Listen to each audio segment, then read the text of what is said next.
Tonight, the drumbeat of war. Taiwan says 28 Chinese warplanes, including fighter jets and nuclear-capable bombers, crossed into its airspace. As the tension between Taiwan and China is growing, and top military analysts warn that an invasion could cost many American lives. Oren Lieberman has this report you'll see first out front. Taiwan is perhaps the most sensitive flashpoint between the U.S. and China. Some experts warning that Beijing's use of force to claim what it sees as its rightful territory is drawing closer. Chairman Xi Jinping has made it a priority for Beijing, which hasn't ruled out the use of force, a decision that could cost thousands of lives for China, Taiwan, and America. A war game from the Center for Strategic and International Studies begins with a Chinese missile barrage against Taiwan's military in 2026, destroying much of its air force and navy, followed by an amphibious invasion across the Taiwan Strait.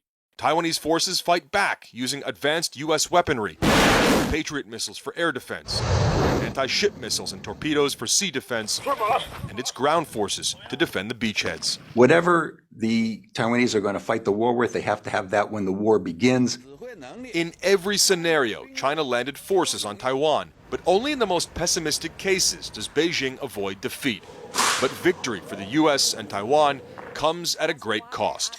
The war game assesses that the U.S. loses 10 to 20 combat ships, including 2 aircraft carriers, and 200 to 400 military aircraft. In 3 weeks of fighting, the U.S. suffers more than 3,000 troops killed in action. That's about half of what the U.S. suffered in Iraq and Afghanistan over 2 decades. America's global position is damaged for years. China loses 90% of its amphibious fleet and 52 major surface warships, and its air force loses more than 160 combat aircraft. Crucial to this outcome is the stockpile of precision-guided munitions. Taiwan would need more U.S.-supplied Harpoon anti-ship missiles, which may be in short supply because these missiles have been sent to Ukraine. The U.S. needs its own long-range anti-ship missiles, and this supply is one of the big risks. It runs out within typically the first couple of days, and when that runs out, then the United States has to use shorter range munitions. Those can be effective, but it increases losses and increases risk. China has the world's largest navy with about 340 ships and submarines compared to nearly 300 for the U.S.